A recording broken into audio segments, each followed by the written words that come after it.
আসসালামু আলাইকুম রহমতুল্লাহ। আজবাউটাস থেকে আমি নাবিল।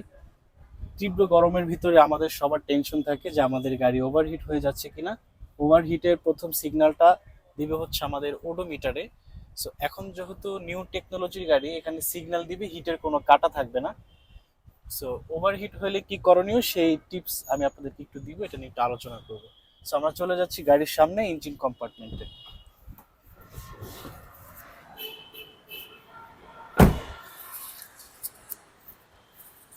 প্রথমেই গাড়ি ওভারহিট হয়ে গেলে আমরা গাড়িটা যত দ্রুত সম্ভব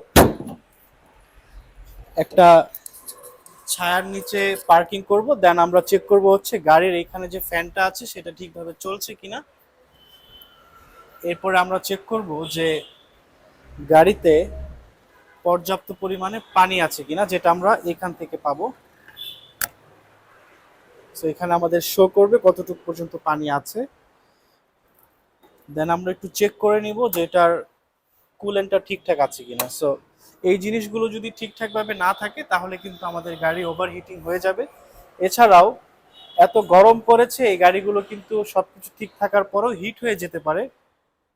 সেই জন্য আমরা ট্রাই করব গাড়ি যখন পার্কিং এ থাকবে তখন অবশ্যই এমন একটা জায়গায় পার্কিং করতে যেখানে গাড়িটা ঠান্ডা থাকবে, এবং এমনভাবে গাড়িটা ড্রাইভ করতে যেন বেশি টাইম ড্রাইভ করতে না হয়, যেহেতু অতিরিক্ত গরম। সো আমরা একটু লং ডিস্টেন্সে না যাওয়ার ট্রাই করবো, বা যদি যেও থাকি তারপর আমরা ট্রাই করবো যে গাড়িটা একটু ব্রেক দিয়ে দিয়ে চালানো। তাহলে আশা করি আমাদের গাড়ির ওভারহিটিং সমস্যা হবে না। সো এই ছিল আজকের ভিডিও। ইনশাল্লাহ ভিডিও ভালো লাগলে সবাই দোয়া করবেন। নতুন ভিডিও নিয়ে নতুন কিছু টিপস নিয়ে আপনাদের সামনে আমি আসবো। আসসালামু আলাইকুম রহমতুল্লাহ।